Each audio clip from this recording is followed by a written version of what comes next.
comerciales, pastillas, radioteatro, jingles, spots publicitarios, videos institucionales y publireportajes. Contamos con un staff de profesionales especializados y modernos estudios de grabación. Visítenos en La Mallorca N24 198 y Madrid, sector La Floresta, o comuníquese al 3240 050. Somos la empresa pública Pichincha Universal, el mix de la comunicación efectiva.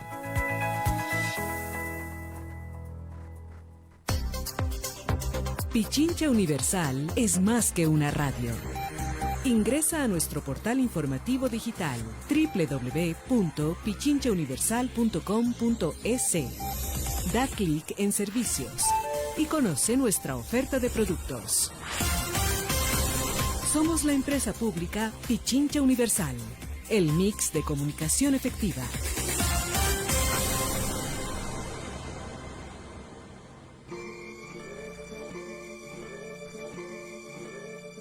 Lenguas diversas. Discutiremos y reflexionaremos sobre la cotidianidad. Hablaremos del placer, lo corporal, lo colectivo, la individualidad, el feminismo y las grandes discusiones en su entorno, además de las dificultades y los retos de ser mujeres y diversidades sexogenéricas en la modernidad. Todo esto en compañía de nuestras invitadas y un mapa sonoro musical, derrumbando estereotipos, generando nuevos paradigmas. Todos los martes, de 4 a 5 de la tarde. Sintonízanos en Pichincha Universal, 95.3 FM, 94.5 para el noroccidente. Me acosté a caminar durmiendo. Dios, déjame salir. Muy buenas tardes, estamos aquí en Lenguas Diversas en nuestro programa número 7. El día de hoy vamos a tratar dos temas súper importantes. Esto es la maternidad es política y la migración. Para esta primera entrevista vamos a tener como invitada a Andrea Ávila, pero vamos a escuchar dos primeros temas y volvemos. Esto es Ciegos Corazones con Nicolai Fela y los Televit, y Cineplex Feed La Bien Querida con Hey. Hoy soy mujer.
la guerra va.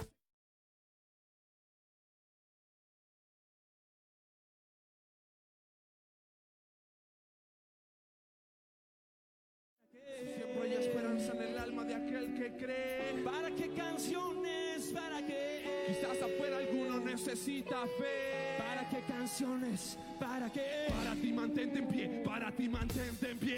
¿Para qué las voces? ¿Para qué? Para decir lo que nos dijo el que se fue. ¿Para qué ilusiones? ¿Para qué? Si siempre hay esperanza en el alma de aquel que cree. ¿Para qué canciones? ¿Para qué? Quizás afuera alguno necesita fe. ¿Para qué ilusiones? ¿Para qué? Para ti mantente en pie, para ti mantente.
Estranha, louca preta da favela.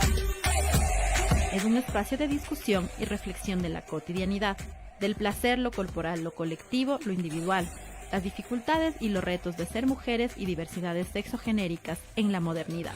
Que bela aberração. É muito tarde, macho alfa. Eu não tô pro teu bico. Pichincha Universal. Não. Es solo imaginación, un deseo enorme que anida en mi ventana.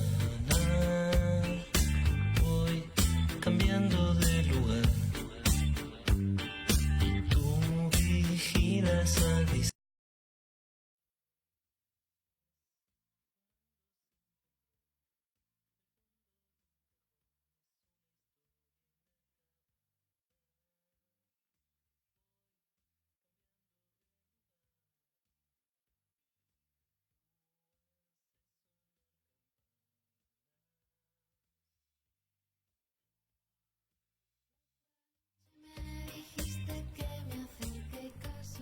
Estamos de vuelta, esto es Lenguas Diversas. Lo que veníamos escuchando era Ciegos Corazones de los Televid Film Nicole Fela y Cineplex Film La Bien Querida con Hey.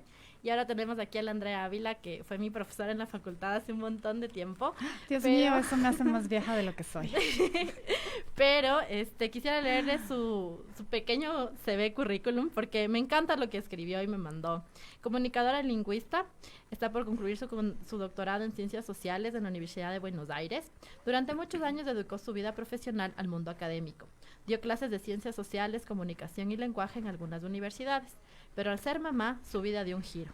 Se certificó como guía Montessori. Encontró el método, una filosofía que iba a concordancia a todo aquello que creía. El niño necesita respeto a su ser y a sus etapas de crecimiento, porque la mente infantil tiene enormes capacidades absorbentes. Todo niño es capaz de hacer lo que se proponga por sí mismo, cuando se siente seguro y respetado, y permite a la madre un posparto con contención y respeto al ritmo de la vida. Yo leí esto para presentarte hoy, y en serio es como sentir una voz de cuidado y de una maternidad posible. Entonces, sobre esto te quería preguntar, ¿qué es para ti ser madre en este momento con tu hijo de 4 años y ser madre en Ecuador? Hola, Vane.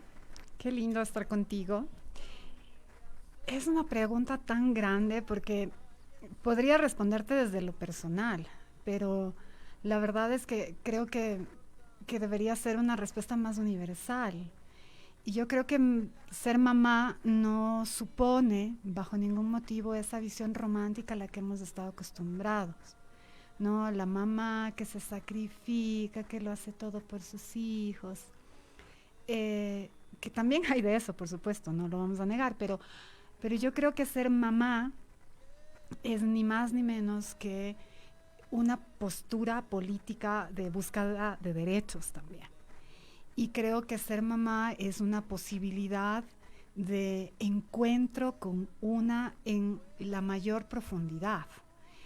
Y lastimosamente no tenemos ni el espacio ni las políticas como para vivir nuestra maternidad a plenitud.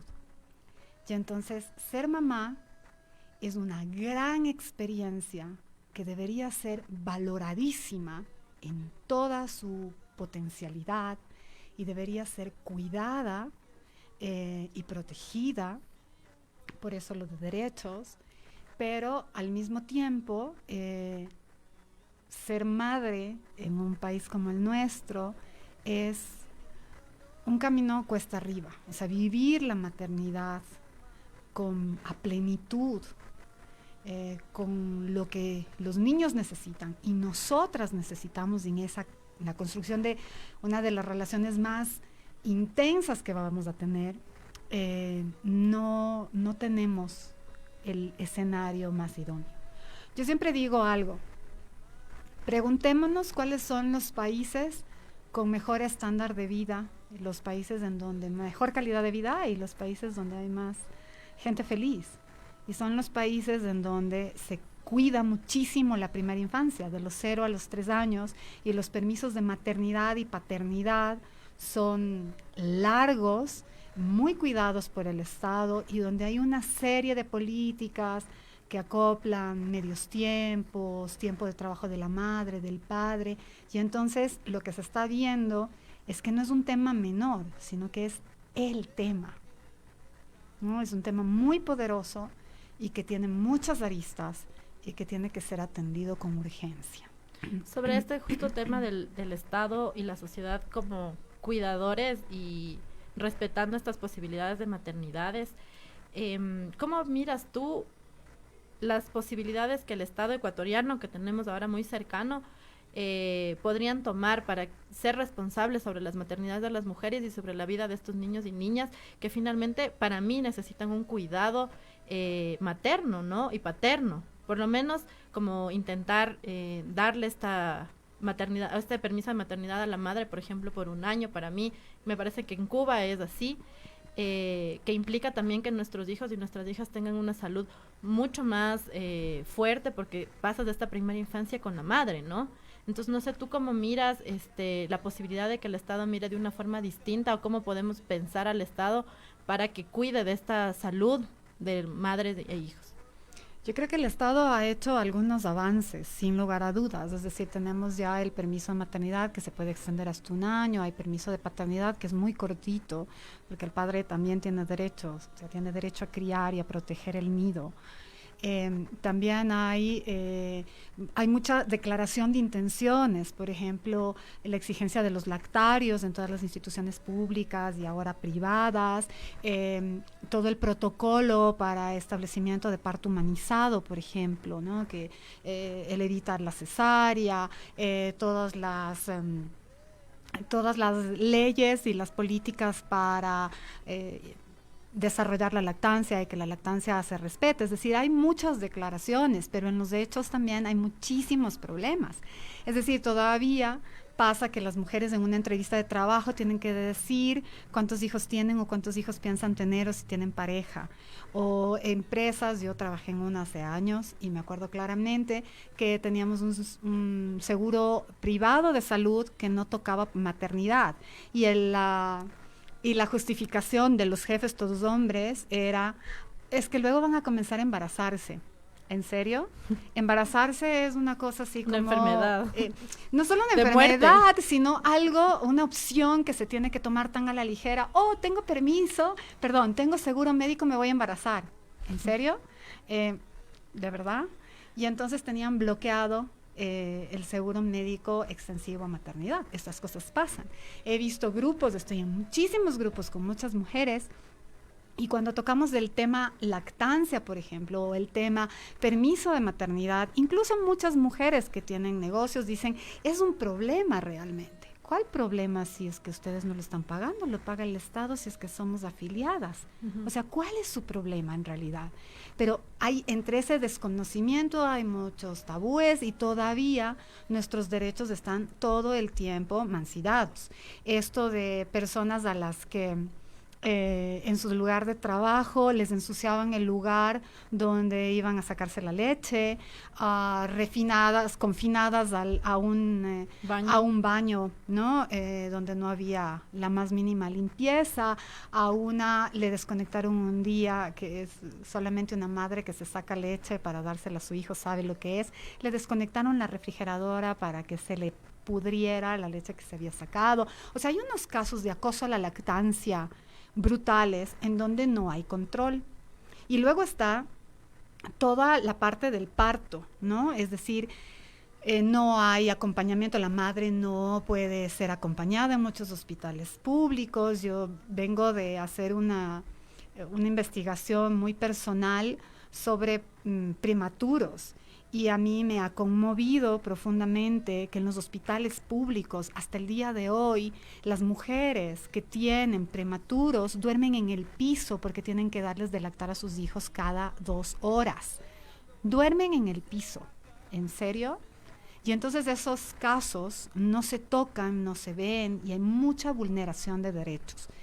Está en el papel, pero no hay cumplimiento. Si vamos incluso al ministerio, el ministerio dice, sí, lo tenemos, pero ni nosotros pasamos los protocolos de parto humanizado. O sea, no hay control y eso es un tema que se tiene que atender. Es un tema de salud pública también. Un niño acompañado con lactancia es un niño mucho más sano, por tanto va a ser un niño que tenga mejor desarrollo escolar y que luego tenga una mejor salud cuando sea adulto, por tanto no va a tener tantas bajas, por tanto va a ser alguien que en su momento pague impuestos y sea un buen funcionario. Entonces no es un tema menor. Una mamá que cuida a su hijo se recupera mejor, hay menor riesgos de cáncer de mama, cáncer de ovarios. Entonces hay muchos temas asociados también como salud para sostener un posparto en condiciones y acompañar y respetar a la madre en su periodo de lactancia. Una lactancia que, como tú y yo sabemos, puede durar muchos años y que deberíamos dejar de hablar de ella como prolongada porque simplemente es lactancia. Y sobre esto, 2 reflexiones más que me parecen siempre importantes, como creo que la sociedad ha normalizado el tema de la maternidad, como todas podemos ser madres, no importa en qué condiciones, no importa si tiene o no dinero, no importa, o sea, como una puede ser mamá nomás, así. Y nunca se ha complejizado todas estas cosas, o sea, como el derecho a un parto humanizado, a información. Y lo otro, esto justamente, porque yo siento, el otro día hablábamos con unas amigas que habían tenido como una dula que les acompaña, que habían tenido información. ¿Cómo hacemos que esta información, que es para un sector de clase media, media alta, pueda ser un derecho para todas las mujeres, ¿no? Entonces, estas como 2 preguntas. ¿Tú cómo lo miras? Sí, es la creación de políticas y es la creación de lo necesario, es decir, que esto no se vea como una novelería de neo-hippies que ahora tienen, ¿no? Todas, que quieren hacer todo esto. O sea, hay países como Holanda donde el parto en casa es el número 1. Es decir, se atienden solamente casos ya muy graves, pero el parto en casa es posible y es lo que se debería hacer, porque estás en tu ambiente, porque vas a estar relajada, porque si has tenido todos los controles, es muy posible dar a luz en tu casa con partera. Un tema que aquí asusta de principio, o sea, nombrarlo aterra. No, yo tengo que ir a dar a luz en un hospital. No es tan necesario porque se puede. Entonces, son varios temas de construcción de políticas las que necesitamos. Sé que hay algunos grupos de dulas que están yendo a hospitales públicos a acompañar y entonces las ven así como bichos raros, pero poco a poco se van dando cuenta de su importancia. No es un tema menor el del acompañamiento. O sea, hay una mujer increíble que alguna vez decía: toda mujer está casi naturalmente capacitada para ayudar a parir a otra. Uh-huh. Es una cuestión de conectar con todo esta posibilidad creativa y contenedora que tenemos las mujeres, y solidaria y de empatía, y entonces podemos acompañar. Y entonces en el parto vas a navegar, a hacer un viaje muy profundo, en donde necesitas realmente mucha sensibilidad y mucha comprensión, y alguien que esté pendiente de si tienes hambre, si tienes frío, de que te vaya guiando en las cosas que van pasando con tu cuerpo, con tus emociones, sobre todo si eres primeriza. Ya en el segundo parto, aunque cada uno es igual uh-huh. un viaje, vas algo más preparada. Y luego viene la crianza, porque yo creo que tenía plan de parto, creo que 10 años antes de embarazarme, porque tenía un montón de amigas que habían dado a luz en agua, en su casa, todo muy bien, muy idílico. Entonces sabía exactamente que a mí nadie me iba a cortar, ni me iba a poner sueros, ni nada. O sea, sabía exactamente mi plan de parto. Pero el momento de terminar el parto comenzó un largo camino de descubrimiento que es mucho más grande que el parto en sí mismo, que es el posparto, del cual se habla nada y se habla poco. Y creo que si las mujeres habláramos más con naturalidad de nuestro posparto, de lo que supone ser madre, de los grandes cambios, no se vería tan romántico y tan a la ligera esto de ser madre, qué lindo. Sí, claro que es lindo, pero no es tan simple. Es una responsabilidad enorme. Y creo que las mujeres tenemos derecho a ser madres y a maternar, y todo el derecho a decir, no quiero ser madre. Definitivamente. Sí, sobre este punto último, hablar. Justo yo ahora hago mi ejercicio ciudadano de hablar con mujeres sobre las maternidades, ¿no? Entonces les pregunto, ¿y usted tiene hijos? ¿Y cuántos hijos tiene? ¿Y cómo fue su parto? Me gusta un montón hablar de eso. Y me gusta un montón, además, que las nuevas generaciones ya complejizan el tema de la maternidad. O sea, dicen, no, qué duro, es que es súper sacrificado y no quisiera que la maternidad sea sacrificada y no quiero vivir con culpa. Pero tenemos estos relatos de las madres, como tú decías, de que o no te dicen nada o te idealizan la maternidad. Entonces, sobre esto, ¿cómo ha sido tu acompañamiento a varias mujeres? Porque sé que haces un montón de acompañamiento de todo, así como embarazos, partos, pospartos, lactancia. ¿Cómo ha sido tu acompañar? ¿Cuáles, así como historias que te recuerdas o que quisieras contarnos? Para mí, todas las mujeres que he acompañado son mujeres de un valor y de una fragilidad y de una fortaleza increíbles. O sea, hay desde mamás que han adoptado y con su posparto también, pues, tras la adopción, mamás que han perdido bebés y luego han tenido otros, mamás que se sienten completamente perdidas, mamás que necesitan reconectar o conectar con la maternidad y con todo lo que significa. Y entonces pasa por esto, porque no hablamos, porque nos han contado un cuento tan idílico que no somos capaces de decir, no puedo más, y largarnos a llorar. Y entonces cuando abrimos el espacio para que cualquier mujer sin miedo diga, no puedo más, estoy agotada, no soporto que mi hijo no duerma más de 2 horas seguidas. Y entonces, a ver, vamos a ver, ¿qué edad tiene? Crisis de crecimiento, le están saliendo las muelas, ¿cómo estás tú? Y en la pregunta más grande es esa, ¿cómo estás tú? Porque tu hijo te refleja, y te refleja muchísimo, sobre todo hasta los 3 años. Si tu hijo se enferma, pregúntate qué estás queriendo tú limpiarte, porque es tan complicada, la diada es súper poderosa. Y entonces hay historias increíbles en donde lo que sucede es conectar con el bebé y comenzar a verse en ese bebé. Y viene la parte fuerte, que es recuperar cómo fui criada, cómo fui yo niña, y vamos viendo un montón de nuestras propias heridas, y entonces la maternidad es un espacio fantástico y maravilloso para curarnos, ¿no? Porque nos comenzamos a maternar también a nosotras mismas, y el momento del parto, que es algo que nos asusta y que tampoco hablamos mucho, el momento del parto es un momento de ruptura del ego, porque estamos dando paso y entregando toda nuestra vida, así sea una cesárea. En una cesárea también estamos entregando nuestra vida para que un ser nazca. Y no nos importa nada más que ese niño llegue a término, nazca bien y esté bien. Y entonces tenemos un montón de dolor, y un montón de frío, y un montón de cosas, ¿no? Y entonces vemos que solamente estamos pendientes a ver si ese bebé está bien.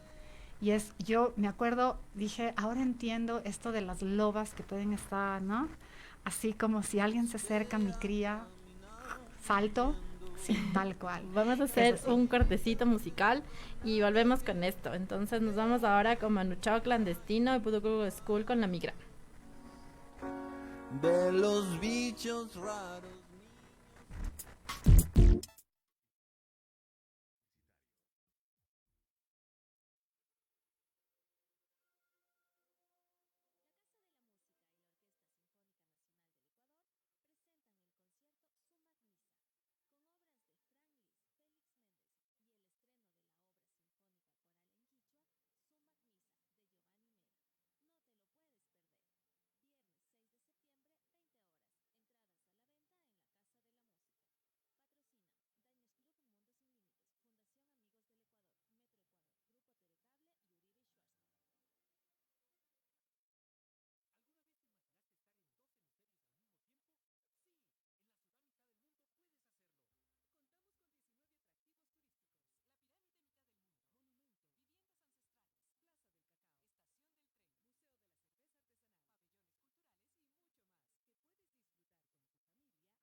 Y mascotas. Atendemos los 365 días del año y cada fin de semana realizamos eventos culturales llenos de danza, música y color. Todo esto por $5. Vive la experiencia mitad del mundo. Fin de espacio publicitario. Punto Noticias. Exploramos nuevos formatos y contenidos. Investigación de fondo. Análisis y reflexión. María Isabel Ceballos y Washington Yepes asumen este nuevo reto. Punto Noticias, tercera emisión. 17 horas.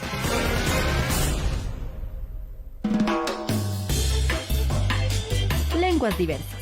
Es un espacio de discusión y reflexión de la cotidianidad, del placer, lo corporal, lo colectivo, lo individual, las dificultades y los retos de ser mujeres y diversidades sexogenéricas en la modernidad. Me acosté a caminar durmiendo. Hemos vuelto, estábamos con una pauta publicitaria y volvemos con la Andrea que nos estaba contando sobre su acompañamiento, como el acompañamiento a otras mujeres. Bueno, lo que te contaba era eso, ¿no? Entonces las mujeres necesitamos un espacio también en donde reconocernos, en donde poder decir todas estas cosas que nos pasan. Y de repente encuentras otra que dice, sí, yo también pasé lo mismo, yo también estaba desesperada, no te preocupes, en un mes pasa, en unas semanas pasa, y entonces nos vamos acompañando todas y sabiendo que no estamos locas, porque si preguntamos un poco a veces al núcleo familiar es, uy, yo crié 7 hijos, y es como, yo no necesito en este momento una mujer que venga en plan heroína a decir todo lo que ha hecho. Yo necesito una mujer que esté que se ponga a llorar conmigo si es posible, ¿no? Que me tome la mano y me diga, yo también pasé por lo mismo y sé lo desesperante que es. Porque tenemos miedo de decir esto pensando que o que van a creer que estamos rechazando al hijo. Y no es nada, no tiene nada que ver. Es simplemente un momento de mucha fragilidad en donde tenemos también que darnos la mano. Es un tema, el posparto puede ser muy largo también, ¿no? Y entonces cuando nos vamos acompañando las mujeres, nos vamos oyendo y nos vamos construyendo sin culpas, porque ese es otro tema. La mayoría de mamás, lo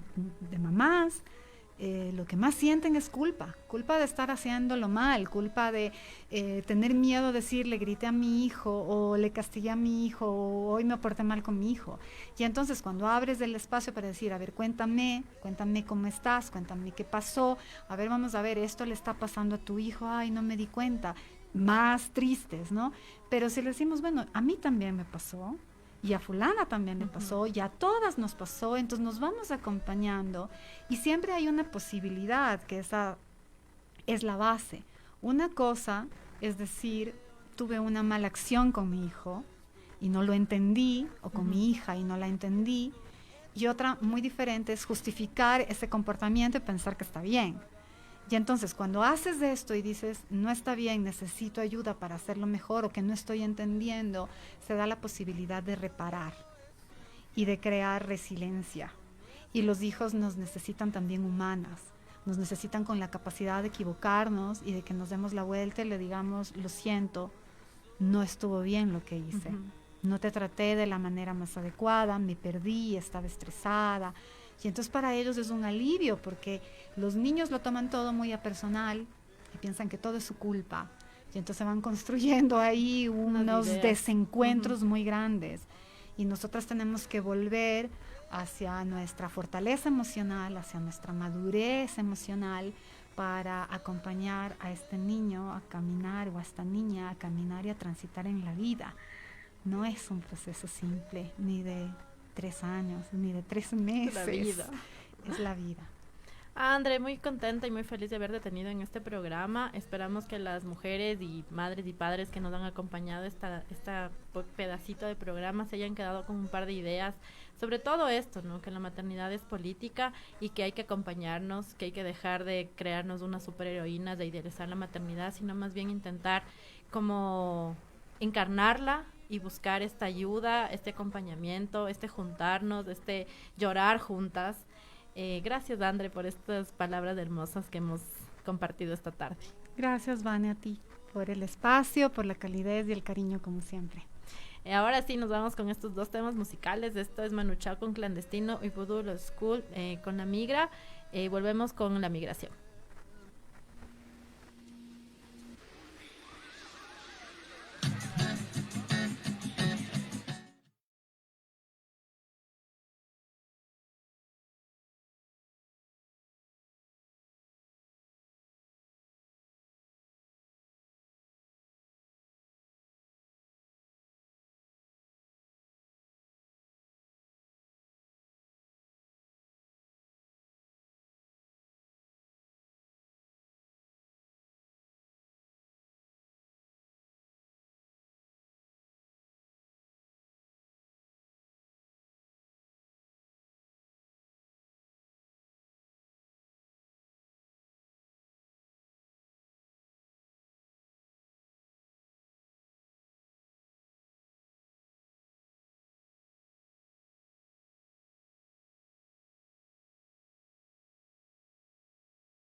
Lenguas Diversas. Con una diversidad de voces hablaremos de derechos, del machismo y la estructura patriarcal, de discursos propios y colectivos, las maneras de afianzar redes hacia lo regional e internacional, siempre mirando las alianzas que se pueden generar en lo local.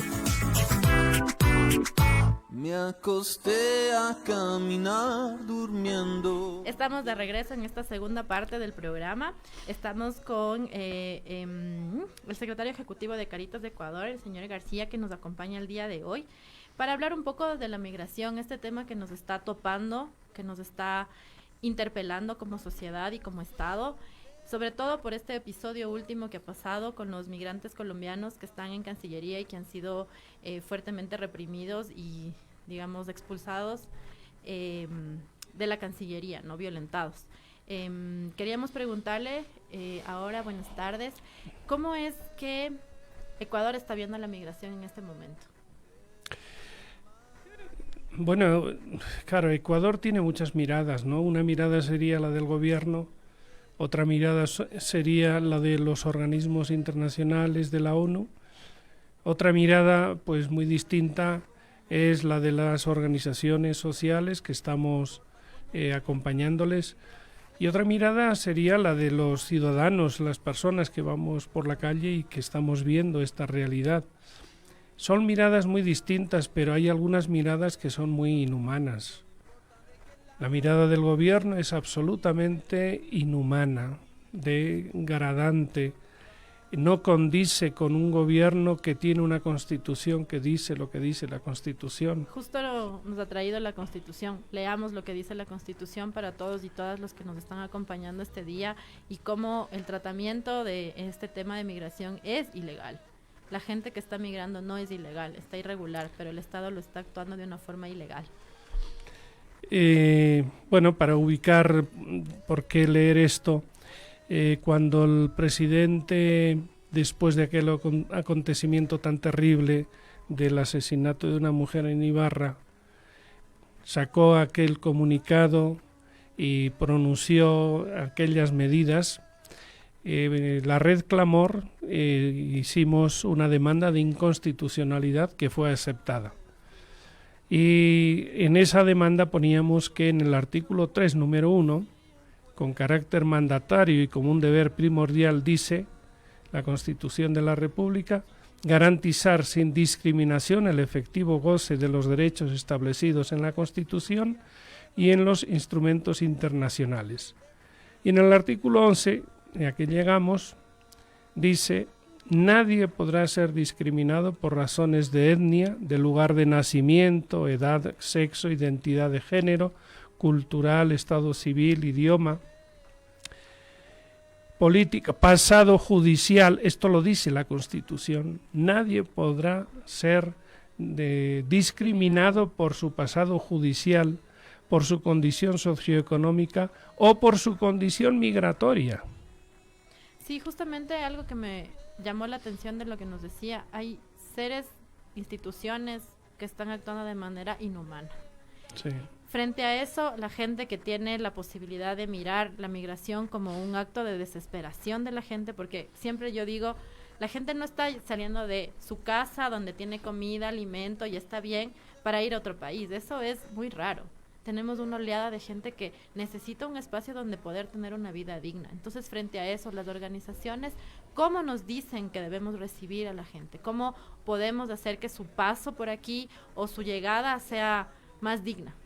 Bueno, lo primero me parece que es muy importante es que la mirada del Ecuador, ya mirado como todo el país, en primer lugar tiene que mirar hacia los ecuatorianos que están fuera. ¿Cuántos millones de ecuatorianos están viviendo hoy en Estados Unidos? ¿Cuántos están en España, en Italia, en Venezuela? ¿Cuántos ecuatorianos fueron a Venezuela? Es decir, lo primero que me parece que tenemos que ser muy conscientes es de hacer memoria y darnos cuenta de lo que significa la migración. La migración nadie la elige libremente. Un futbolista sí, un empresario también, un cantante, un actor, una actriz, eso sí lo eligen libremente. Yo soy migrante, yo libremente he venido a este país hace ya unos cuantos años. Pero quien es expulsado de su país, de su patria, jamás lo hace libremente. Entonces, en primer lugar, yo creo que es muy importante ser conscientes de la carga terrible de dolor y de sufrimiento que lleva un migrante forzado. De estos estamos hablando, de los migrantes forzados, expulsados a salir de su país. Por eso, tener memoria es muy importante. Pero en segundo lugar también, la migración es un derecho reconocido por las naciones democráticas. Y las naciones que reconocen eso como la Constitución de este país, aceptan la migración como un derecho. La persona, por los motivos que sean, tiene derecho a ser tratada y respetada en su dignidad humana, sea migrante, por las causas que sean. Y lo que nosotros estamos viendo es que en este momento no se están realizando estos artículos que dice la Constitución, no se están cumpliendo de ninguna manera. Lo que el gobierno está ganando, cobrando por las visas, jamás han dicho, pero la multa que un venezolano o un colombiano tiene que pagar cuando pasa de los 3 meses de permanecer en el país, si quiere regularizar su situación, eran de $780. En estas condiciones, pues ¿cuántos han tenido que pagar esas multas para poder ya decir, bueno, ya me quedo acá, porque ya he ido, bueno, encontrando la manera de estabilizar mi vida? Ahora mismo las visas no son gratis. Son $50 lo que tienen que pagar. Y claro, los migrantes que están llegando en este momento al Ecuador no son los de hace 3 años, los de hace 5 años. El primer flujo de migración que vino eran personas con recursos económicos, en un momento todavía del país de Venezuela mejor. Bueno, pudieron sacar su plata, diríamos, y con profesiones, con recursos y con posibilidad de insertarse relativamente rápido en el país. El segundo flujo, que es el de hace 2 años, ya venía más en condiciones más precarias. En este último año y medio, los que están llegando son los que ya están. Bueno, antes de morir en Venezuela voy a probar a ver si, aunque sea pasando un mes caminando toda Colombia, a ver si puedo darle a mis hijos un futuro mejor, por lo menos cumplir el mandato y la palabra que yo les di. Yo voy a cuidarles, yo voy a dar mi vida por ustedes. Y sobre este punto justamente quisiera profundizar en el tema de poder lanzar la interpelación que les hacen a estos migrantes que están forzados del otro lado, como preguntar, hay varios planes de instituciones, de organizaciones, de organismos internacionales que reciben dinero para cuidar de esta migración forzada, que no sabemos dónde está. Como bien dices, del tema del pasaporte no tenemos idea, del tema de los visados, del tema de todas estas cosas, no tenemos una idea global. Y en segundo lugar, también preguntarnos, porque uno de los argumentos de la gente es decir que los migrantes nos vienen a quitar trabajo, ¿no? Entonces también pensar en cómo los empresarios se están beneficiando de esta migración, porque no tienen que pagar seguro social, les pueden pagar el sueldo que ellos quieran. Entonces también creo que hay que cambiar la lógica y empezar a pensar más allá del enemigo en el otro, ¿no? En el otro igual, y empezar a pensar en estas grandes instituciones que están siendo realmente los enemigos y que se están aprovechando de esta migración forzada. Sí, la verdad es que a mí me dolió mucho, 2 veces me ha dolido mucho verle al presidente del gobierno. La primera después de aquel acontecimiento de Ibarra, en la que su expresión fue catalogada absolutamente de xenófoba y de generar odio, y así se produjo todas las cosas que hubo. Y la segunda fue cuando anunció la visa humanitaria como algo que iba a ser algo que iba a ayudar a los venezolanos, especialmente, a tener una mejor calidad de vida en el país. Y eso es mentira. La visa humanitaria lo que está consiguiendo es, con las condiciones que están poniendo, es que más personas vuelvan a entrar por las trochas, es decir, no por la frontera, sino por caminos que además para atravesarlos tienen que pagar, como los coyotes en México. Tienen que pagar para que los introduzcan en el país. Entrar en el país de esa manera es entrar sin documentación, sin reconocimiento. No existen, son absolutamente invisibles. Pero no son invisibles para personas que se aprovechan, para la trata de mujeres, para la trata laboral y la explotación social. Para esos no son invisibles, al revés, tienen unas condiciones excepcionales para poder explotarlos. Es decir, por lo tanto, esta visa humanitaria, lo que está produciendo es más drama, más sufrimiento, más explotación. Sí, sobre esto, ¿qué salidas pensamos o imaginamos? O sea, ¿cuáles serían una propuesta para intentar que esta migración pueda de alguna forma ser menos violenta? ¿Qué ustedes han pensado o qué acciones están llevando a cabo como Cáritas? Bueno, Cáritas estamos participando en una red humanitaria. Ante este drama, ante esta emergencia humanitaria, estamos varias organizaciones de la Iglesia Católica que formamos una red, la Red Clamor, que también está funcionando a nivel de toda América Latina. Entonces, trabajamos juntos y, claro, estamos tratando de actuar en varias dimensiones, varias perspectivas. Una es la legal. La semana pasada volvimos a presentar una demanda de inconstitucionalidad a la visa humanitaria del gobierno. Porque volvemos a decir, nosotros presentamos una demanda a aquellas medidas de hace unos cuantos meses, fue aceptada, por lo tanto no lo pudieron poner en marcha, ahora utilizan otro mecanismo, pero con los mismos resultados inhumanos. Y volvemos a presentar otra demanda. Pero esa es una línea, otra es organizarnos. Nosotros no tenemos recursos, los buscamos en organizaciones humanitarias del interior del país o también de otros países. Y lo que tratamos es de poner en marcha ámbitos, espacios, lugares donde se puedan encontrar en paz, acogidos, protegidos y bien tratados. Casas de acogida, espacios de acogida, lugares de escucha, lugares, comedores, lugares donde pueden cambiar la ropa, donde pueden ducharse, donde pueden higienizarse.